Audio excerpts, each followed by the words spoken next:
صرف مجھے راضی کیا ہے. اللہ نے بھی فرمایا اب میں صرف اور صرف حبیب تجھے راضی کروں گا. اب جس نے مجھے راضی کرنا ہے وہ تجھے راضی کرے. جس نے میرا ہونا ہے وہ تیرا ہو جائے. جس نے میرا بننا ہے وہ تیرا بن جائے. جو میرا ہوگا وہ تیرا ہوگا، اور حبیب جو تیرا ہوگا وہی میرا ہوگا فقط. فَلَسَوْفَ يُؤْتِيكَ رَبُّكَ فَتَرْضَىٰ.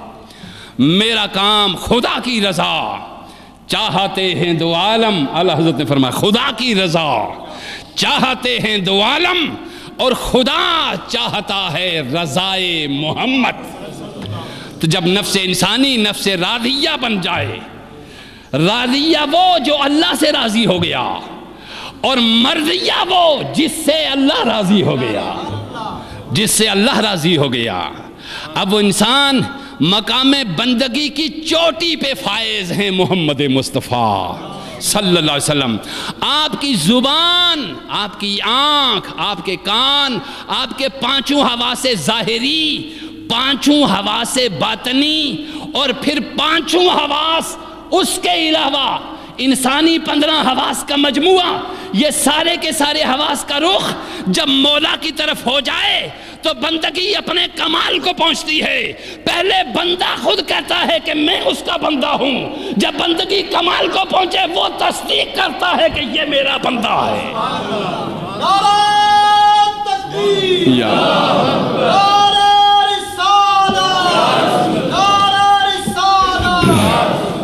پھر وہ تصدیق کرتا ہے کہ یہ میرا بندہ ہے. اب میں اس پہ حضور نبی اکرم صلی اللہ علیہ وآلہ وسلم کی احادیث آپ کے سامنے پیش کرتا ہوں کہ خلق انسان کا، یعنی انسان سراپا بندہ بن گیا. ایسا بندہ کیسا ہوتا ہے؟ ایسا بندہ کیسا ہوتا ہے؟ اور یہ میں واز سے اگر کہوں آپ کو سنا رہا ہوں، آپ واز سنیں گے، میرا گھنٹہ میری آپ کے ساتھ مجلس ہوگی، صحبت ہوگی، میں بہت اچھا واز کہہ کے چلا جاؤں گا، مگر آپ کو کیا پتا کہ میری نجی زندگی کیسی ہے؟ آپ کو کیا معلوم کہ میری نجی زندگی کیسی ہے اور میرے شب و روز کیسے ہیں؟ آپ کو معلوم نہیں. آپ میرے اچھے واز کو سن لیں گے مگر آپ کا دماغ تو لذت محسوس کرے گا، دل چوٹ نہیں کھائے گا اس وقت تک جب تک جو میں کہوں وہ میرے اندر موجود نہ ہو.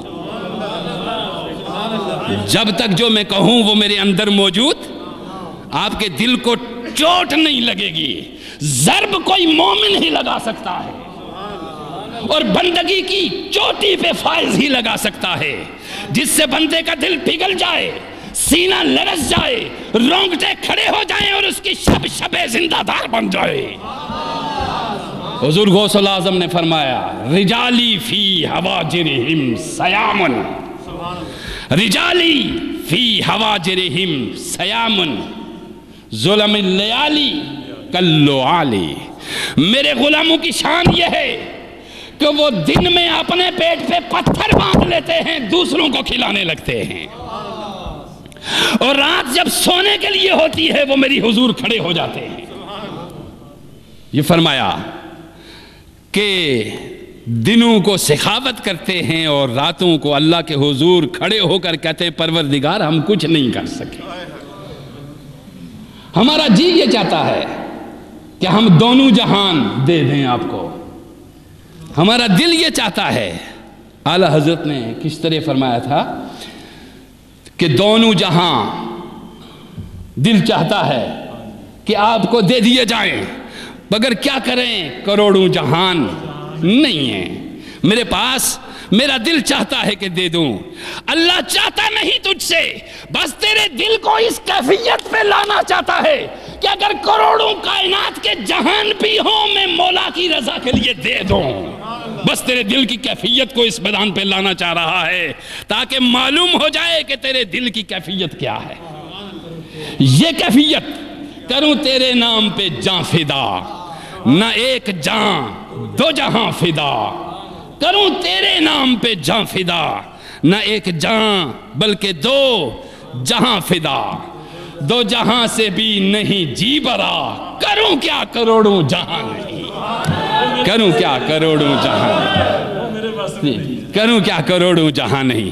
اللہ اس کیفیت میں تجھے دیکھنا چاہ رہا ہے، بے شک تیرے پاس کھانے کے لیے ایک خشک ٹکڑا ہی کیوں نہ ہو،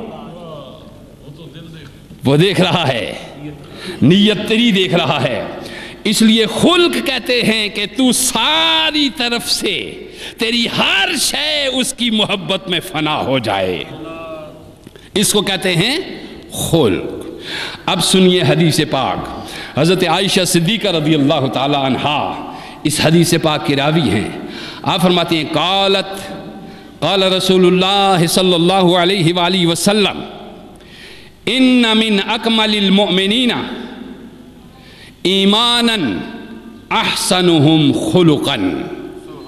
حضور علیہ السلام نے ارشاد فرمایا کہ کامل مومن وہ ہے جو بہترین اخلاق کا مالک ہے۔ دیکھیے پروردگار فرما رہے ہیں کامل مومن وہ ہے جو بہترین اخلاق کا مالک ہے۔ ایک بات یہ یاد رکھیے، تو اخلاق آپ سمجھ گئے جو میں نے آپ کو بتایا ہے، بہترین اخلاق کا مالک ہے۔ پھر فرماتے ہیں وَأَلْطَفُهُمْ بِأَهْلِهِ، ارشاد فرمایا اپنے اہل و عیال کے ساتھ انتہائی نرم رویہ رکھ رہا ہو، یعنی اس کا ایکسپیریمنٹ کہ آپ کے اندر کیا ہے، اس کا ایکسپیریمنٹ کرنے کی بہترین جگہ کیا ہے، گھر ہے۔ تجربہ کرنے کی بہترین جگہ کون سی ہے، گھر ہے۔ فرمایا بہترین مومن وہ ہے جس کے اخلاق اچھے ہیں اور جو اپنے اہل و عیال کے ساتھ انتہائی نرمی سے پیش آتا ہے۔ یہ ہے معراج، اور یہ معراج بندگی ہے۔ اس معراج بندگی پہ جب تو پہنچے گا، تجھے خدا کو ڈھونڈنے کے لیے عرش پہ جانے کی ضرورت نہیں، خود خدا اپنے عرش کو چھوڑ کر تیرے پاس آ جائے گا۔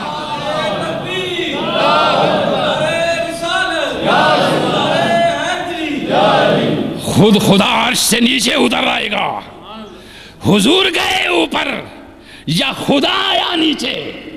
اس کائنات میں تھا ہی کچھ نہیں، نہ زمین تھی نہ زماں تھے، نہ وقت تھا نہ نشاں تھا، نہ کیف تھا نہ کجا تھا، بس دو ہی ذاتیں تھی، بس دو ہی ذاتیں تھی۔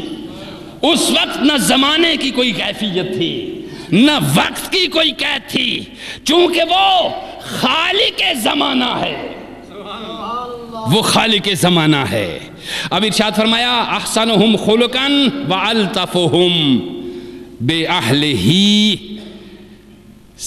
مومن کامل وہ ہے جس کے اخلاق اچھے ہوں، اور پھر والطفہم بأہلہ، وہ اپنے اہل، اپنے بچوں، اپنے بیوی، اپنے خاندان کے ساتھ نرمی اور محبت سے پیش آئے۔ یہ خلق دو چیزیں بیان فرمائی حضور علیہ السلام۔ دوسری حدیث ابو ہریرہ رضی اللہ تعالیٰ عنہ سے راوی، آپ نے فرمایا اکمل المؤمنین ایمانا احسنہم خلقا وخیارکم خیارکم لنسائکم۔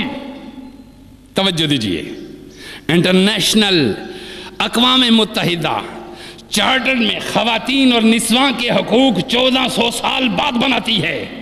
پہلے یہی مغرب عورت کو پاؤں کی جوتی کہا کرتا تھا کہ ایک پسند نہ آئے تو دوسری لے لو، وہ پسند نہ آئے تو تیسری لے لو۔